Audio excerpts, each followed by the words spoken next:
Job లేక ఇబ్బంది పడుతున్నారా? అయితే మెడికల్ కోడింగ్ మీకు మంచి ఆప్షన్. వెంటనే కాల్ చేసి కోర్సులో జాయిన్ అవ్వండి.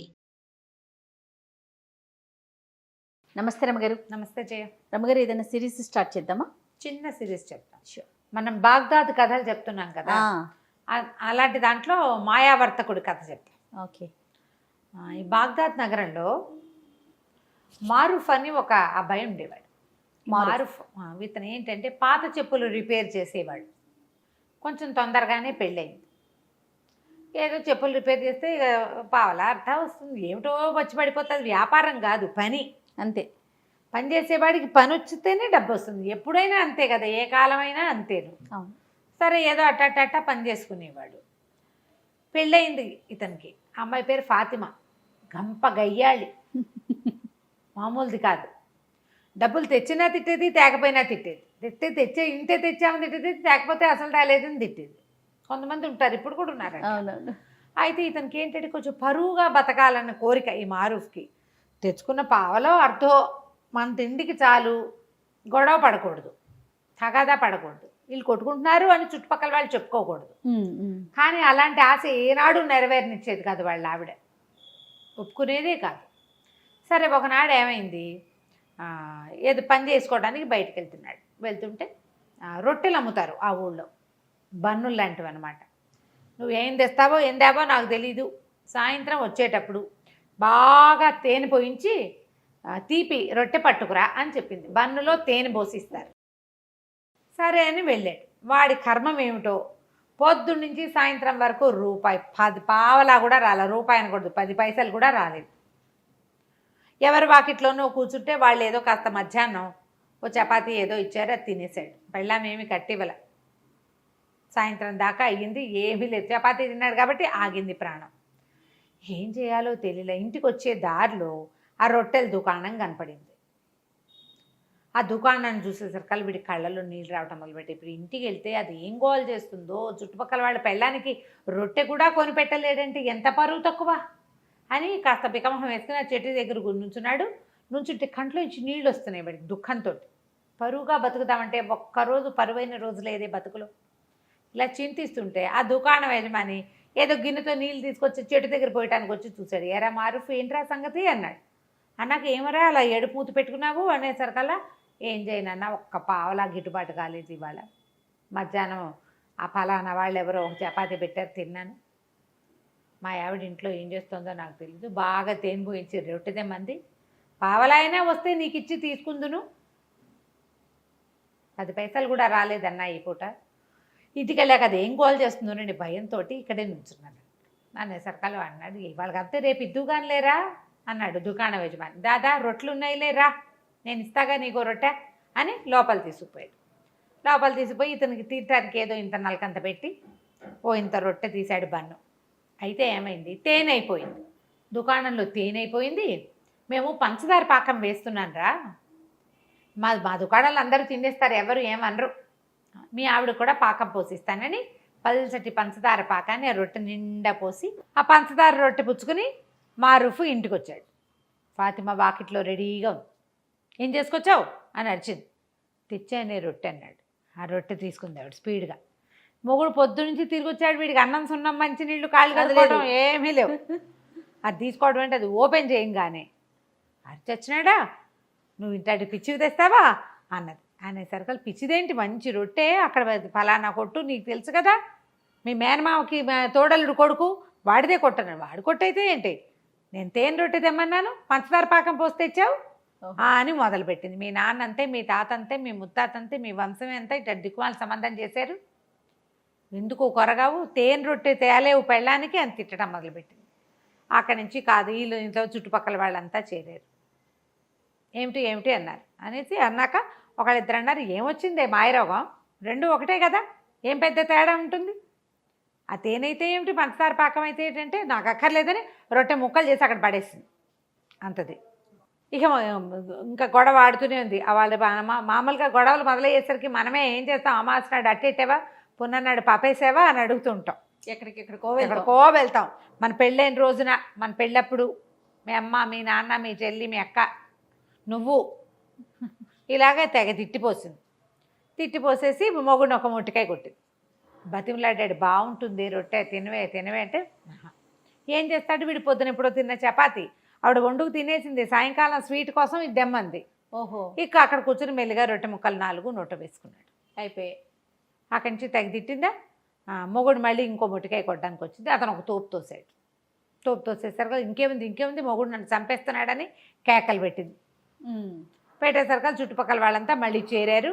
ఆ అమ్మాయిని కేకలేశారు, వీడిని కేకలు. ఏం కొట్లాటాలు రా, ఇంత కొట్లాడుకుంటే ఎట్లా, ఈ పట్టు విడుపు లేదు మీకు అని కేకలేశారు. ఈ అమ్మాయి ఏం చేసింది, నేను సొంటి పట్టేసుకుంటా, ఆ పట్టేసుకుంటా, ఈ పట్టేసుకుంటా అని చెప్పింది. అసలు దానికి దెబ్బలే తగల్లా, తోసాడు అంతే. అదే 2 మొట్టికాయలు కొట్టింది. 2 మొట్టికాయలు చెప్పాం కదా. అక్కడి నుంచి ఏమైంది, తెల్లారేసరికల్లా పెళ్ళాం ఇంట్లో కనపడలేదు. ఏం చేస్తుందో అనుకున్నాడు. కొంచెం ఆవిడ ఆ పని ఈ పని చేసుకుని సామాన్లన్నీ సరి చేసుకుని మళ్ళీ చెప్పులు రిపేర్కి వెళ్ళాలి కదా.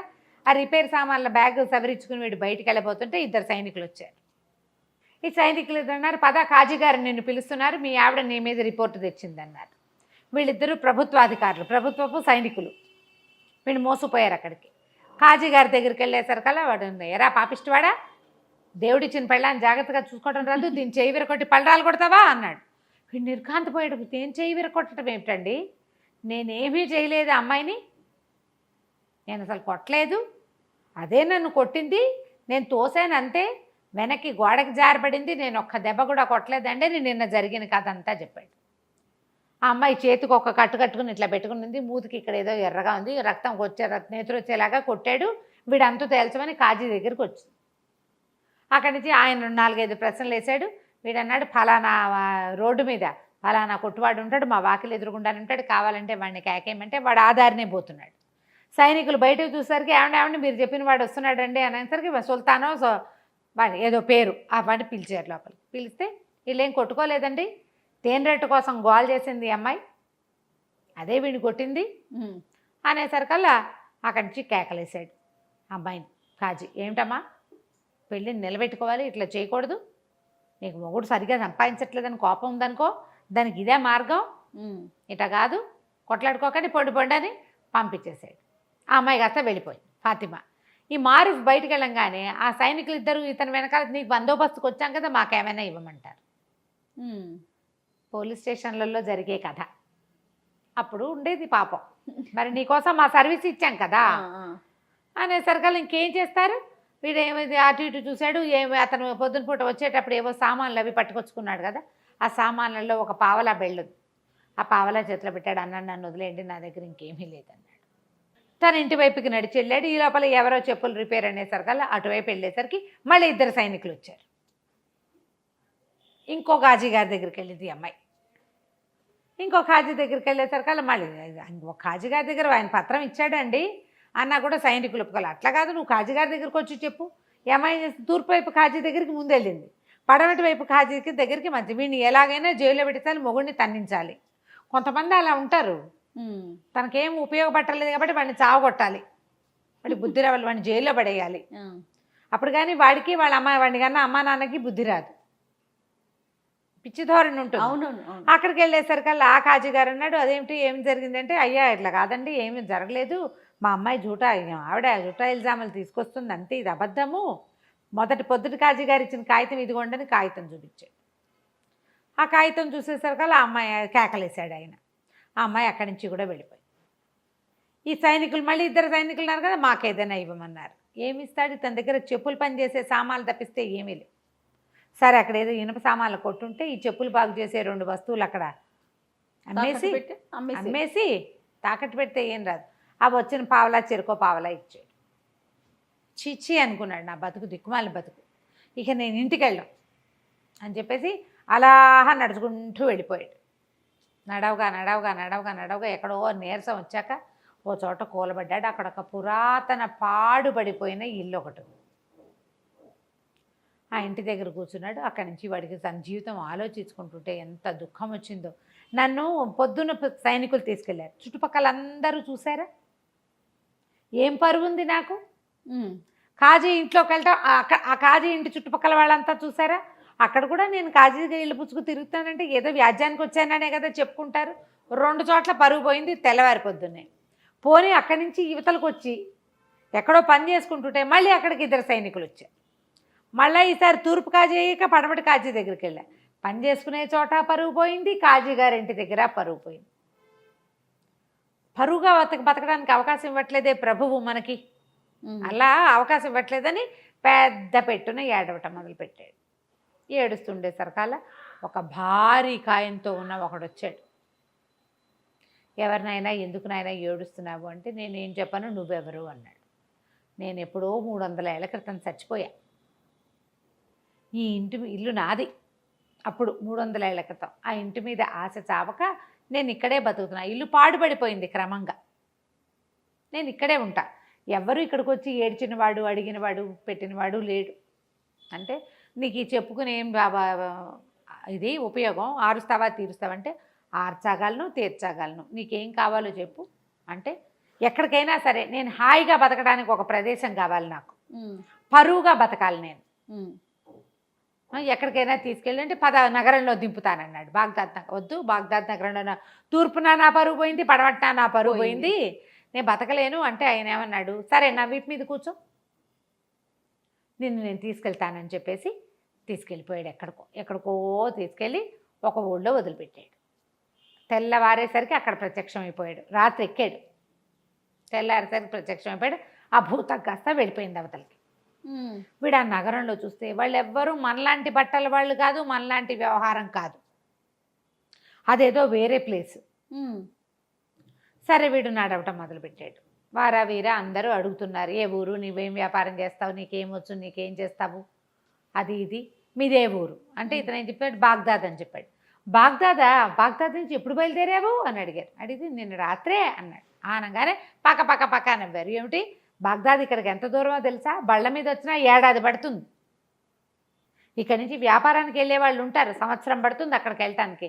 రాత్రికి రాత్రే ఎలా వస్తావు, మతిగాని పోయిందా నీకు, పిచ్చివాడని అందరు నవ్వుతున్నారు. అయితే ఆ సమయంలో ఒక ఆయన అక్కడికి వచ్చాడు, ఒక వ్యాపారస్తుడు. చూసి ఎవరు ఏమిటి అని అడిగి మిగిలిన వాళ్ళందరినీ కేకలేసాడు. ఏంటి పై ఊరు నుంచి ఎవడో వస్తే ఆయన ఏం నిద్ర సరిగ్గా లేదో, అందుకని ఏదో తిరుపరుపుగా చెప్తున్నాడు, నేను మాట్లాడతాను, మీరంతా పొండి అని అందరినీ కేకలేసి అతన్ని తీసుకొచ్చాడు. తనతో పాటు ఓ సావడి లాంటి చోట కూర్చోబెట్టాడు. ఆ చావట్లో భోజనశాల ఒకటి ఉంది వెనకాల. వాళ్ళని కేకేస్తే వాళ్ళు వేడి తేనీరు 2 రొట్టెలు పట్టుకొచ్చారు. చెరుకో 2 రొట్టెలు తిన్నారు, టీ తాగారు. టీ తాగాక అతను అడిగాడు, ఏ ఊరు మీది, ఎవరు ఏమిటి అంటే, బాగ్దాద్ నగరం, ఇట్లా పరుగు పోయిందని నేను ఊరు నగరపు చివర్లో శివార్లలో ఉన్న ఒక పాతింట్లో పడుకుని ఏడుస్తుంటే ఓ భూతం నన్ను ఇక్కడ దింపిందంటే ఆయన ఆశ్చర్యపోయాడు. అవునా అనేసి, బాగ్దాద్ నగరంలో మీది ఏ ఊరు, ఏ ప్లేసు అన్నాడు. ఎర్రవీధి అంటారు దాన్ని, లాల్ బజార్ అనమాట. ఎర్రవీధి అండి అంటే ఆ ఎర్రవీధిలో ఎన్నో ఇల్లు మీద అన్నాడు, ఫలానా ఇల్లు అన్నాడు. అక్కడక అత్తర్ సాహిబ్ ఒక ఆయన ఉండాలి కదా, అత్తర్ల వ్యాపారం చేసేవాడు ఆయన ఉన్నాడు అన్నాడు. ఉన్నాడు. ఎంతమంది పిల్లలు, ఆయనకు 3 కొడుకులు, ఏం చేస్తున్నారు అన్నాడు. పెద్ద అతనేమో మదరసాలో టీచరు, రెండో అతను దర్జీ, మూడో వాడు చిన్నప్పుడే లేచకపోయాడు, చిన్నప్పుడే వెళ్ళిపోయాడు. నా వయసు వాడే, కాస్త 1-2 ఏళ్ళు పెద్దవాడు. మేమిద్దరం చిన్నప్పుడు కలిసి ఆడుకునే వాళ్ళం. వాళ్ళ ఇంట్లో నుంచి అత్తర సీసాలు తెచ్చి ఇచ్చేవాడు మా ఇంటికి. మా ఇంట్లో వాడిచ్చిన అత్తర సీసా ఇంకా నా దగ్గర ఉంది. వాడు చాలా మంచివాడు, నా చిన్నప్పటి స్నేహితుడు. అంటే వాడు బాగా నడిచాడు ఆ వ్యాపారస్తుడు. నేనేరా నాయన ఆలీ వాడి పేరు, నేనే ఆలీని. నేను చాలా కష్టాలు పడ్డాను. మా చిన్నప్పుడు వాళ్ళ నాన్న కొడితే ఇంట్లో నుంచి లేచక్కపోయాడు. ఆ లేచక్కపోయిన వాడు అలా తిరుగుతూ ఈ నగరానికి చేరి ఇక్కడ ఉండిపోయాను, ఇక్కడ స్థిరపడ్డాను, వ్యాపారం చేసుకుంటున్నాను, నువ్వు ఒక పని చెయ్యి. ఇక్కడ ఏంటంటే ఇదంతా వ్యాపారస్తుల కోడళ్ళు ఇవి, ఇక్కడంతా వ్యాపారస్తుల పేరు గొప్పే నడుస్తుంది. నేను నీకు ఒక కంచరగాడిదని ఇస్తా, డబ్బులు ఇస్తా, వ్యాపారస్తుడు అన్న సినిమా ఇవ్వాలి వీళ్ళకి. నువ్వు ఎవ్వరేది అడిగినా సరే మా దగ్గర ఉన్నాయి, బిడార్లో వస్తుందని చెప్పు, దానం చేయి ప్రతి వాళ్ళకి, సరేనా అన్నాడు. సరే అన్నాడు. వీడు చక్కగా ఆ పంచలో పడుకుని నిద్రపోతే తెల్లవారేసరికల్లా ఆ ఆలీ ఏం చేశాడు, ఓ 1000 దినారాలు ఒక కంచరగాడిదని పంపించాడు. ఇతను ఏం చేశాడు, డబ్బులతోటి చక్కగా అక్కడ బజార్లో బట్టలు కొనుక్కొని చక్కటి బట్టలు వేసుకుని, కుర్రాడు కదా ఇతను, బాగున్నాడు, స్ట్రాంగ్గా ఉన్నాడు. అక్కడి నుంచి 1000 దినారాల సంచులు వేసుకుని కంచరగాడి దెక్కి వ్యాపారస్తుల కూడళ్లలోకి వచ్చాడు. చక్కగా దగదగామానంగా మంచి బట్టలు వేసుకుని ఉన్నవాడిని చూసేసరికల్లా ఎవరు అక్కడ ఏంటంటే ఇలా కొత్తగా పై ఊళ్ళ నుంచి వచ్చిన వాళ్ళ వేషం తెలిసిపోతుంది, మొహము భాష కూడా. మీ దగ్గర ఏమున్నాయి వస్తువులు అని, వస్తువులు కొనుక్కోవటం కోసం అనమాట. మీ దగ్గర ఏమున్నాయి, అవి ఉన్నాయా, ఇవి ఉన్నాయా, మీకు పట్టు వస్త్రాలు ఉన్నాయా, మీ దగ్గర సుగంధ ద్రవ్యాలు ఉన్నాయా, అక్కడి నుంచి ఏమో ఇవి ఉంటాయి కదా మన మిరియాలు, అవి స్పైసెస్ అవి ఉన్నాయా, ఇవి ఉన్నాయి. ఓహో బేళ్ళు ఉన్నాయి, కొల్లలు ఉన్నాయి, నా దగ్గర అవి ఉన్నాయి, నా దగ్గర ఇవి ఉన్నాయని చెప్పాడు. వాళ్ళు ఏది అడిగితే అది ఉందంటాడు. అక్కడి నుంచి ఒక ముష్టివాడు ఎవడో వస్తే ఇట్లా బ్యాగ్లో చేయి పెట్టి ఒక గుప్పెడు డబ్బులు తీసి ఇచ్చాడు. వీళ్ళు ఆశ్చర్యపోయి పెడుతుంపదేగా భలే ఇస్తున్నాడే అని ఆశ్చర్యపోయారు. అక్కడి నుంచి మసీదు వేళ అయింది. మధ్యాహ్నం ప్రార్థన సమయం అవుతుంది కదా. ప్రార్థనా సమయంలో ఏం చేశారు, అందరూ ప్రార్థనకు రండి హుజూర్ మీరు కూడా అని ఈయన కూడా తీసుకుపోయారు. లోపలికి వెళ్ళి ప్రార్థన చేసిన తర్వాత ఈ సంచిలో చేయి పెడతాడు, ఓ గుప్పెడిటు ఓ గుప్పెడిటు ఓ గుప్పెడిటు ఓ గుప్పెడిటు చొప్పున దానం చేసేస్తున్నాడు. ఆశ్చర్యపోయారు. సరే భోజనశాలకు తీసుకుపోయారు. ఇవాళ భోజనం నా ఖర్చు అని అందరికీ భోజనం 100 దీనారాలు పెట్టి భోజనం పెట్టించేశాడు. చాలా ఆశ్చర్యపోయారు. ఆశ్చర్యపోయి ఎప్పుడు వస్తుంది మీ బిడారు ఏమిటంటే, వస్తుంది, నేను ముందు వచ్చేసాను, చాలా సామాన్లు ఉన్నాయి, 500కి పైగా గాడిదలు, అవన్నీ రావాలి. బిడారు వచ్చాక మీకు ఎవరు ఏది అంటే వ్యాపారస్తులు బిడారంటే రావాలి కదా, ఒక సమూహంగా కొన్ని 100 బళ్ళు కలిసి వస్తాయి. నేను తొందరగా వచ్చేసా, అవన్నీ ఏర్పరిచి నేను వచ్చేసాను అన్నాడు. అక్కడి నుంచి దానం అన్నాయి. ఇక్కడ చాలామంది ఉన్నారు బిచ్చగళ్ళు. ఈ లోపల ఒక ముసలి బిచ్చగత్తకి దానం చేస్తే ఆ బిచ్చగత్త పోయి ఎవరికో చెప్పింది. ఓ 25 మంది వచ్చారు. వాళ్ళందరినీ చూస్తారు కదా, అయ్యయ్యో సమయానికి డబ్బులు లేవే, నేను బిడార్లో ఉండిపోయిందంతా, నేను 1000-1200 తెచ్చాను అంతే అనగానే వ్యాపారస్తులను దాందేముందండి, మీకు కావాలంటే అప్పు పెడతాం మేము అని చెప్పేసి తలా ఒక 1000 దీనారాలు అప్పిచ్చారు. ఓహో, ఈయనకి బిడార్ వస్తుంది కదా, ఆ బిడార్లో సరుకు వచ్చినప్పుడు తీసుకుంటాము. ఇక అక్కడి నుంచి దానాలు దానాలు దానాలు చేసేయటం మొదలుపెట్టాడు విపరీతంగా. ఎవరేవిస్తే డబ్బు ఇచ్చారంటే ఎవరో ఒకళ్ళకి ముష్టి వాళ్ళకి ఇచ్చేస్తాడు. ప్రజలు వీళ్ళంతా ఆశ్చర్యపోతున్నారు. క్రమంగా రోజులు గడిచే కొద్దికి ఆ బిడార్ వచ్చే జాడలేదు, వీడికేమో అప్పు పెరిగిపోతుంది. డబ్బులు అయిపోయినా ఇవ్వండి అంటాడు. వాడికి పరువుగా ఉండాలి, వాడి కోరిక అది. పరువు అంటే దాన ధర్మాలు అలాంటివి చేస్తూ ఉండాలి, బాగా ఎంత గొప్ప అనుకోవాలి, తన సొమ్ము కాదు మళ్ళీ. అలాగే చేశాడు. చేయగా చేయగా చేయగా చేయగా చేయగా రోజులు గడిచేసరికి వ్యాపారస్తులకు భయం పట్టుకుంది. 60,000 దినారాలు అప్పు పడ్డాడు వాడు. వాడు మాత్రం హుందాగానే ఉన్నాడు. హుందాతనానికి ఏమీ లోట్లేదు. అది వచ్చాక ఇస్తాను అంటాడు. అయితే అందరూ అలీకి చెప్పారు, నువ్వు నీ పరిచయస్తుడని చెప్పావు, నీ పరిచయస్తుడన్నావు, మరి ఇతనేమో ఇట్లా అప్పులు పెట్టేసేసాడు అనేసరికల్ అతను పరిగెత్తుకుంటూ వచ్చాడు. అలీ, ఊరి నీ దానాలు మండ, నీ గొప్ప పాడుగాను ఇట్లా చేసావేమిట్రా నాయనా, ఈ అప్పంతా ఎట్లా తీరుస్తావు, ఇంత అప్పు ఎట్లా కుదురుతుంది, ఇది చాలా పొరపాటు, ఏదో ఒకటి చేసి తప్పించుకో ఇక్కడి నుంచి. ఇప్పుడు అలీ చెప్పలేడు, ఎందుకంటే ఇతను చాలా గొప్పవాడని, తను చాలా అద్భుతమైన వ్యక్తి అని మొదట్లో వాళ్ళందరికీ చెప్పాడు ఇతను. అతని భరోసా మీద వీళ్ళు అప్పిచ్చారు. ఇప్పుడు భరోసా పోయింది, వీడి గొప్పతనం అవుతుందో లేదో తెలీదు. దాంతో చాలా భయం పట్టుకుంది మెడికాలీకి. చెప్తే సరే ఇతనేమన్నాడు, ఏం పర్వాలేదు, ఏదైతే అదవుతుందో చూసుకుందామన్నాడు. ఏం చేశాడో చూద్దాం మనం మళ్ళీ. ఓకే, కానీ వాడి ధైర్యానికి చూడండి. కొంతమంది ఉంటారు కదా రమ్మగారు, అసలు ఆలోచించారు. అదే మరి. రైట్, నెక్స్ట్ ఎపిసోడ్ చూద్దాం మరి. అలాగే, నమస్తే అండి. నమస్తే జయ. నమస్తే రమ్మగారు. నమస్తే జయ. రమ్మగారు, మనం మాయావర్తకుడు ఈ సిరీస్ చెప్పుకుంటున్నాం కదా, నెక్స్ట్ భాగంలోకి వెళ్దామా? 2వ భాగం. మారూఫ్ బోళ్ళని అప్పులు చేసేసుకున్నాడు. 60,000 దినారాలు అప్పుపడ్డాడు. ఈ 60,000 దినారాలు అప్పుపడినటువంటి ఈ మాయావర్తకుడు సంగతి ఆ ప్రాంతపు నవాబు గారికి తెలిసింది. ఆయన ఆశ్చర్యపోయాడు. అంత డబ్బుందా, అంత పెద్ద బిడారుందా, వాడిని నమ్మి ఇచ్చారంటే ఉండే ఉంటుంది అని. ఆయనకి ఏంటంటే ఈ సుల్తాన్కి కొంచెం పిసినారు వాడు. ఆయన డబ్బు ఖర్చు పెట్టడం పెద్దగా ఇష్టం ఉండదు. కూతురికి పెళ్లి చేయలే ఆయన. ఎవరికైనా ఏమైనా ఇచ్చి పెళ్లి చేయకుండా ఎవరి దగ్గర నుంచి ఏమైనా పుచ్చుకుని చేద్దామంటూ అనుకుంటున్నాడు. ఓహో, అలాంటి ధోరణి ఉన్నవాడు. అయితే ఆయన తన వజీర్ని అడిగాడు, వాడెవడో అంత బ్రహ్మాండ నాయకుడు ఒకడు ఊళ్ళోకి వస్తే వాడిని మనకు పరిచయం చేయొద్దు, వాడి దగ్గర చాలా సంపద ఉంటే మన పిల్లని ఇచ్చి పెళ్లి చేద్దాం అన్నాడు. అనగానే వజీర్ నిర్ఘాంతపోయాడు. అదేమిటి, అప్పు పెడుతున్న వాడికి, అప్పులు పుట్టించుకుంటున్న వాడికి ఇచ్చే పెళ్లి చేస్తారు పిల్లని, చూద్దాం అనుకున్నాడు. అన్నీ వాకప్ చేశాడు. మరి పెళ్లి సంబంధం అంటే వాకప్ చేసుకోవద్దు. వాకప్ చేసిన తర్వాత ఏమన్నాడు, వాడి బిడారు దరిదాపుల్లో లేదు, వాడిని గుర్తుపట్టిన వాడు ఆ అలీ అన్నవాడు. మొదట వీళ్ళ నాన్న ఫలానాది, వీళ్ళు చాలా గొప్పవాళ్ళు అని చెప్పాడు. వాడికి కూడా వీడు బాకీ పడ్డాడు. ఆ అలీకి కూడా బాకీ పడ్డాడు.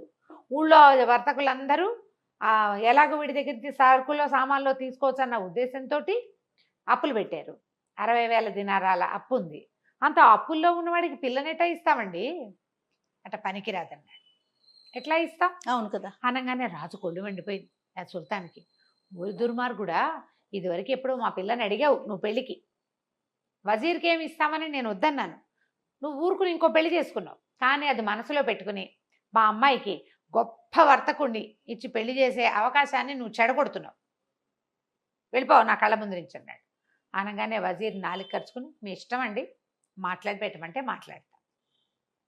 సరే అక్కడి నుంచి వజీర్ ఇంకేం చేస్తాడు, వజీర్ ఉద్యోగం ఊడిపోయేలాగా ఉంది. అంతేగా. విడిపోయి మారూఫ్ దగ్గరికి వెళ్ళాడు వజీర్.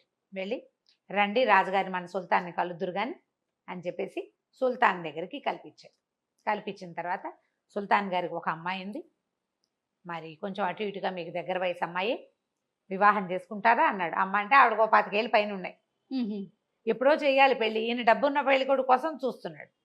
ఇతను అన్నాడు పెళ్ళి ఎక్కడ చేసుకుంటానండి, నేను పెళ్ళికి వెళ్ళి ఇప్పుడు చేసుకోలేను, నా బిడారు వచ్చాకే ఏమైనాను, పెళ్ళంటే మాట్లాడి ఎంత దానం ధర్మం చేసుకోవాలి, జీవితకాలం ఉండవలసింది, మంచి కొడుకులు పుట్టద్దు నాకు, పుట్టాలంటే ఏం చేయాలి, దాన ధర్మాలు చేయాలి, పెళ్లికి సహాయం చేసిన వాళ్ళందరికీ బట్టలు పెట్టాలి, పాతలు పెట్టాలి, బోడని చూడాలి, తిళ్ళు తిప్పలు, ఇల్లు వాకిళ్ళు ఎన్ని ఏర్పరచాలి, మళ్ళీ నేను పెళ్లి కూతురికి నేను పెట్టుకోవాల్సిన కట్నం ఎలాగో ఉంది, వజ్రాలు వైఢూర్యాలు నా దగ్గర మరకత మణులు ఉన్నాయి, అవన్నీ పెట్టుకోవద్దు, ఏమీ లేకుండా ఎట్లా చేస్తే నాకు అసలు పుట్టేటప్పు ఉంది, బిడారు వచ్చాకండి అన్నాడు.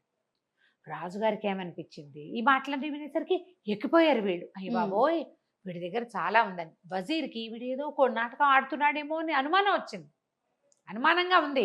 రాజుకు అనుమానం రాల. వాడు పద్మరాగాలు, మరకతాలు, పచ్చలు, వైఢూర్యాలు, కెంపులు అంటున్నాడు. అంటే అవన్నీ పేర్లు మామూలు వాళ్ళకి ఎలా తెలుస్తాయి, వాటితో ఆడుకునే వాడికి అర్థమవుతాయి. ఇంత బిడారు వచ్చాక ఊళ్ళో వ్యాపారస్తులు ఎవరైనా ఎగరేసిపోతారేమో వీణి, ఆ మరకతాలు పచ్చలు అన్నీ మనకే కదా. ఆయన ఎట్లా ఆలోచించాడంటే రేపు నాటికి వీడు వేరే దేశస్థుడు, మా దేశం మేము పోతామంటే మన పిల్ల మన దగ్గరే ఉంటుంది, దానికి ఇచ్చిన పచ్చలు మరకతాలు మాణిక్యాలు మన దగ్గరే ఉంటాయి, అంతే, వాడు లేచకపోయినా పర్వాలేదు. ఇట్లా ఆలోచించి ఏమైనా సరే పెళ్లి కుదర్చాల్సిందే, దానాలు ధర్మాలకి ఏముంది చేసుకోమను, మనం ఇద్దాం. ఆయన పెళ్లి కుమారుడు చేసుకోదలుచుకున్న దాన ధర్మాలకి వేటికి అడ్డం లేకుండా పోసేయండి, డబ్బులు మనతో ఉన్న బొక్కసం అంతా ఆయనకి ఇచ్చేసేయండి, ఆయన పిల్లకి ఏం పెట్టుకోదలుచుకున్నాడో అవన్నీ పెట్టుకోమనండి అంటే డబ్బులుగా వస్తువులు ప్రత్యేకాలని చెప్తున్నాడు చూడు, బిడారు వచ్చాకే పెడతాడు, అమ్మాయికి చెప్తాం ఆ మాట.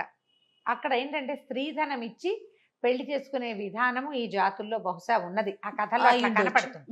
స్త్రీధనం ఇవ్వాలంటే అమ్మాయికి ఒక 25,000 దినారాలు, అమ్మాయి ఒక బొక్కసం ఉంటుంది ప్రత్యేకంగా, వాళ్ళకి బొక్కసం అంటే ధనాగారం అనమాట, ఓ బాక్సులో పోసి ఇస్తారు. అది ఆ అమ్మాయికి రేపొద్దున సేఫ్టీ, వీడు వదిలేసి వెళ్ళిపోయినా ఏదైనా అయినా ఆ డబ్బు ఆ అమ్మాయిది.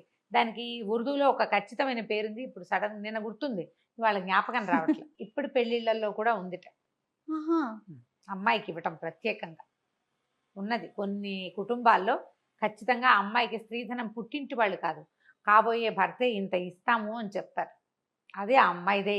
బాగుంది, ఆచారం అయితే చాలా బాగుంది కదా. అయితే ఏమైంది, ఒప్పుకున్నారు. ఒప్పుకున్నాక ఇక మన మారూఫ్కి పెళ్లి కుమారుడు అయ్యాడమ్మా, మామూలుగా కాదు, బ్రహ్మాండంగా పెళ్లి కుమారుడయ్యి పందిళ్ళు వేసిన వాడి దగ్గర నుంచి వడ్డిచ్చిన వాడి వరకు, వజీర్ నుంచి హెల్పర్ కుర్రవాడి వరకు అందరికి వస్త్ర సముదాయం బహుకరించాడు. పెళ్లి కుమార్తెకి 50,000 దినారాలు చదివించాడు, 5 రోజులు విందు చేయించాడు, అన్ని మంగారు డబ్బులతోటి, మామగారివే డబ్బు, మనకి లేవు కదా, లేవు. సరే పెళ్ళైపోయింది. పెళ్ళైపోయాక అంతా హడావిడంతా సర్దుమణిగింది. సరే అమ్మాయిని అబ్బాయిని కలిపారు.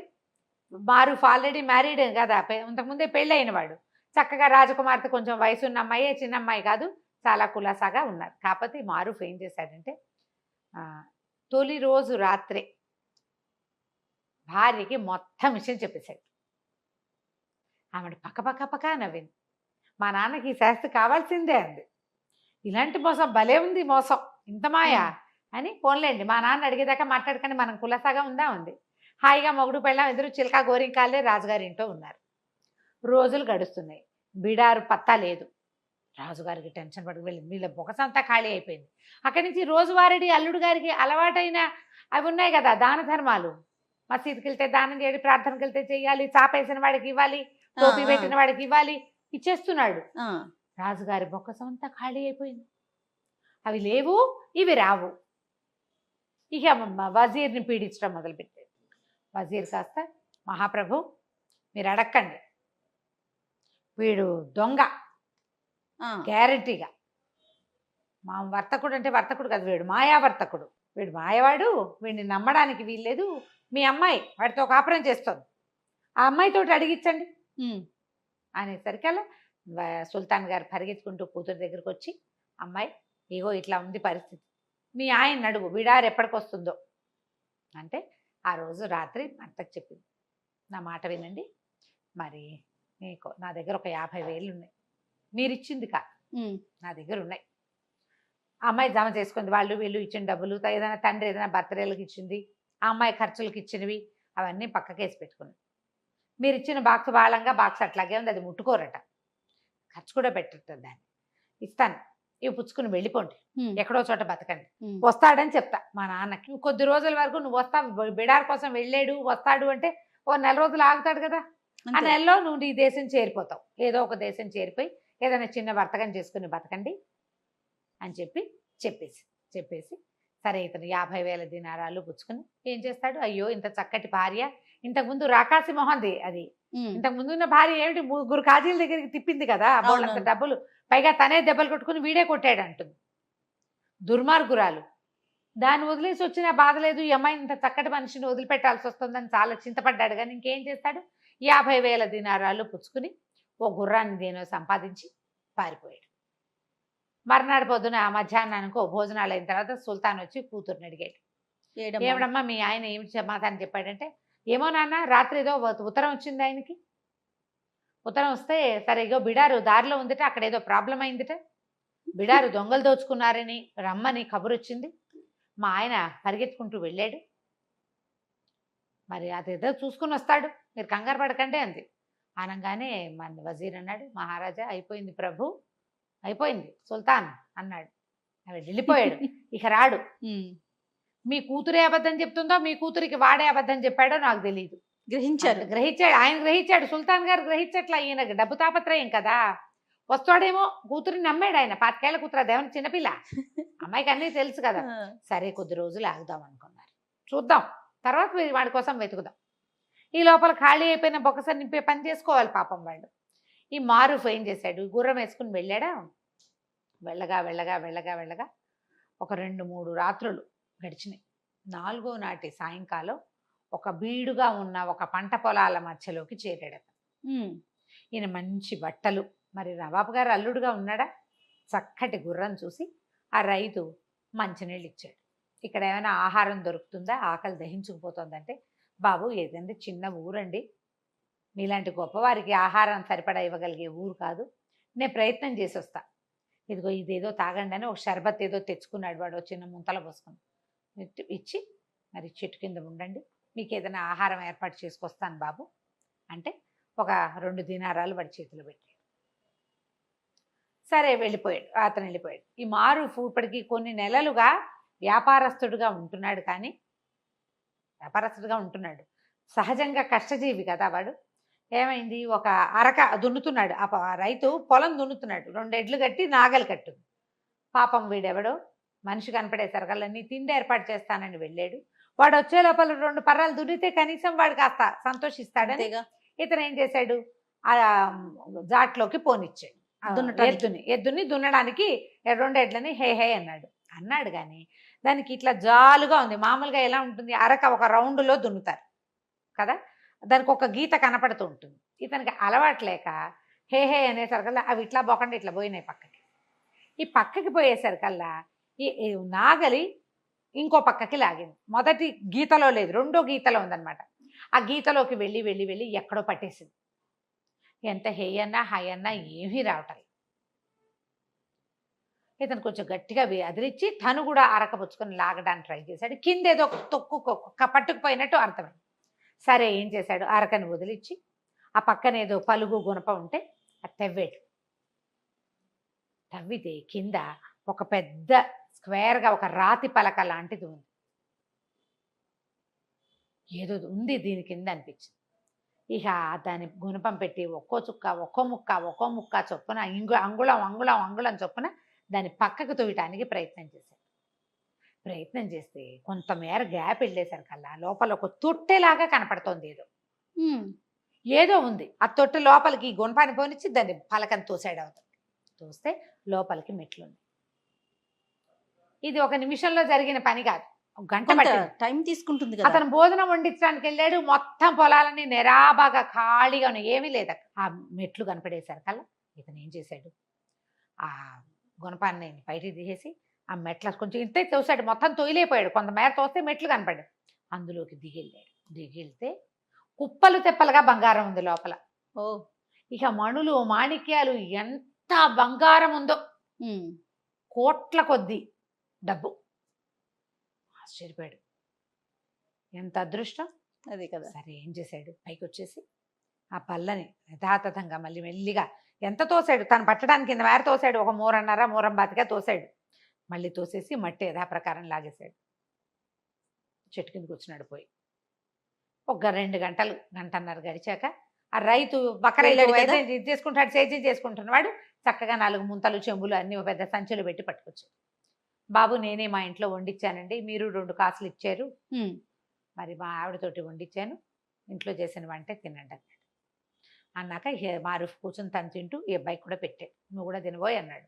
అన్నాక ఈ పొలాలు ఏమిటి ఇదంతా అంటే, ఇది ఏం జరిగింది, పాత రోజుల్లో ఎవరో రాజులు ఇక్కడ తవ్వి దాచిపెట్టుకున్నారు నిధి. ఈ తవ్వి దాచిపెట్టుకున్న తర్వాత ఈ అలాంటి ప్రాంతాల్లో ఏంటంటే ఇసుక తుఫాన్లు అవి వచ్చేసి ఇదంతా మూసుకుపోయింది. ఆ రాజులు పోయారో ఏమయ్యారో, ఎన్నో తరాల నాటివి అవి. ఆ తర్వాత మట్టి కప్పడిపోయింది. మెల్లిగా సైజంలోకి దిగారు. ఆ పర్టికులర్ హుక్కు ఈ రైతుకి ఏనాడు తగల్ల. అది మామూలుగా బంజరుగా ఉంది. ఈ మధ్య అతను తవ్వుకోవటం మొదలుపెట్టాడు. ఏమన్నాడు, బాబు ఇక్కడ ఏం పెద్దగా పంటలు పాడు ఏం పండవండి, ఇట్లాగే ఎడారిగా ఉంటుంది. సరే ఏదో ఒకటి చేద్దామని నేను ప్రయత్నం మొదలుపెట్టాను, ఇప్పుడేనండి తవ్వు చేస్తున్నాం అంటే ఈయన ఏమన్నాడు, అరే అబ్బాయి నీకు 50,000 దినారాలు ఇస్తా, ఇది మొత్తం నాకు అమ్మేసి అంటే. ఆశ్చర్యపోయాడు. 50,000 లెక్క పెట్టుకోవడం లేదే ఇదిపోయాడు రైతు. బాబు అంత గొప్ప పని చేస్తారండి, చేస్తా, నేను ఇక్కడే ఉంటా, నాకు ఒక షెడ్ వేయటానికి సహాయం చేయను, ఒక గుడారం వేసుకోవడానికి సహాయం చేయి, ఈ నేల కావాలి నాకు, నా బిడారు రాబోతోంది అని చెప్పాడు. రైతు చాలా సంతోషించాడు. ఈయన ఇచ్చిన 50,000 దినారాలు తీసుకెళ్ళు ఈయనకు ఒక పెద్ద చక్కగా పడుకుని హాయిగా కూర్చోవడానికి అన్నిటికీ విశాలంగా ఉండేలాగా కుటీరం లాంటిది ఏర్పాటు చేశాడు. అక్కడే ఉండిపోయాడు మారూఫ్ కొద్ది రోజుల పాటు, నెలన్నాడు. ఈ లోపల కావలసినప్పుడల్లా ఈ మట్టి తోసేసి అందులోకి వెళ్ళి తీసుకొని డబ్బులు తెచ్చుకుని పెట్టుకుని ఆ దారిన వచ్చిన కంచరగాడిదలన్నీ కొనుక్కున్నాడు. ప్లాను కంచరగాడిదలు కొన్నాడు. చిన్న చిన్న బిడార్లు వస్తాయి, మీ బిడారు నేను కొంటాను, ఎంత కమ్ముతావు అని మాట్లాడి డబ్బిచ్చి కొనేసుకున్నాడు. బిడార్లతోటి జనరల్గా పని వాళ్ళు వస్తారు. తనే సామాన్లు ఒక్కొక్కటి అన్నీ ఏర్పరచుకుని కనీసం ఒక 1000 కంచరగాడిదలు కొన్నాడు. అన్నీ కొన్నాక ఒక రోజంతా పనిచేసి ఈ కిందున్న మొత్తం వజ్రాలు బంగారం అన్నిటిని మూటలు కట్టించి ఆ గాడిదల మీద వేసుకుని ఆ మొత్తం బిడారిని నవాబు గారి దగ్గరికి తన భార్య ఉన్న దగ్గరికి తరలించుకుపోయాడు. నెల దాటిపోయింది. నెల దాటంగానే ఇక సుల్తాన్ ఇంక నేను ఆగలేనని కూతురిని చెడదిట్టాడు, వజీర్ని తిట్టాడు. ఏమైనా సరే వాడి మీద ఒక కాగితం పుట్టించి అన్ని దేశాలకి పంపించాలి, ఇలాంటి వాడు వస్తే వీడు బొమ్మగిచ్చండి, ఇలాంటి వాడు వస్తే వీడిని పట్టుకోమని. ఇంతలో ఏమైంది, ఏదో పెద్ద బిడార్ లాంటిది వస్తోంది. 1000 గాడిదలు ఒకేసారి వస్తే ఎలా ఉంటుంది, పెద్ద వాండర్ పెట్టుకుంటూ దుమ్ముగా. కంచర్ గాడిదలు అంటే ఉట్టి గాడిదలు ఉండవు, కొంచెం పెద్దగా ఉంటాయి, గుర్రాలకు దగ్గరలో ఉంటాయి. అక్కడి నుంచి సైనికులు పరిగెత్తుకొచ్చారు. అల్లుడు గారి బిడార్ వస్తుందండి. రాజు కూతురు పరిగెత్తుకుంటూ వెళ్ళారు. ఎదురుగా వెళ్తే ఆయన ఏమన్నాడు, మారూఫ్ చెప్పాడు, దొంగలు పడి మొత్తం బిడారంతా పోయిందండి, ఏదో ఈ 4 మిగిలినాయి, సరుకేం సరుకు రాలేదు. ఎందుకంటే ముందు వాళ్ళకి ఏం చెప్పాడు, సుగంధ ద్రవ్యాలు ఉన్నాయి, స్పైసెస్ ఉన్నాయి, దినుసులు ఉన్నాయి, పట్టుతానులు ఉన్నాయి చెప్పాడు. మొత్తం సరుకంతా పోయింది, సంపద మాత్రం సగం మిగిలింది. సగం కూడా కాదు, సంపదలో కొంత మాత్రం మిగిలింది, ఇవే తీసుకొచ్చాను అని చెప్పాడు. రాజు నిర్ఘాంతపోయాడు. ఆ వచ్చిన సంపదతోటి ఆయన 100 సార్లు అమ్మి 50 సార్లు కొనొచ్చు. చాలా ఆశ్చర్యపడి మొత్తం గాడిదలు తెచ్చిన అవన్నీ వీళ్ళు దాచుకోవటానికి ఒక పెద్ద బిల్డింగ్ కట్టుకోవాల్సి వచ్చింది వాళ్ళు. అంతుంది ఆ కింద. ఆ తర్వాత మారుఫే ఆ రాజ్యానికి సుల్తాన్ అయ్యాడు. అప్పులన్నీ తీర్చేశాడు. అప్పటి నుంచి పిచ్చిదానాలు మానేశాడు. వ్యాపారం చేయటం మొదలుపెట్టాడు. తన స్నేహితుడు అలీని సహాయకుడుగా పెట్టుకున్నాడు. ఈ ఈయన కొంతకాలం రాజుగారికి వజీర్గా ఉన్నాడు. తర్వాత అతనే రాజయ్యాడు. అదృష్టం ఉండటం వల్ల అతనికి ఇట్లా కలిసి వచ్చింది. ఎవరికి కలిసి వస్తాయి అట్లా అదే కదా కదా. అసలు దొరకటం ఏంటి, ఆ పొలంలో దున్నటం ఏమిటి, దొరకటం ఏమిటి. కాకపోతే అతను డబ్బు వస్తే తను అందరి దగ్గర తీసుకుంది దానం చేయటం వల్లే అతనికి లాభించిందని భావించాడు అనమాట. దానగుణం. కథ కంచికి మనం ఇంటికి. నమస్తే రమ్య గారు.